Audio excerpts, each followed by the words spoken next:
Assalamualaikum. Hari ini hari kedua berada di Pulau Sayak. Alhamdulillah.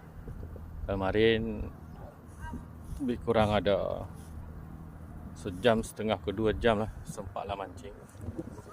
Ini suasana di Pulau Sayak, kawasan Mi Udang yang selalu menjadi tumpuan siapa yang datang ke Pulau Sayak. Jadi kemarin dapatlah guruk-guruk dan juga gelama lah, anak pari sikit. Dan hari ini alhamdulillah saya terjumpa lubuk.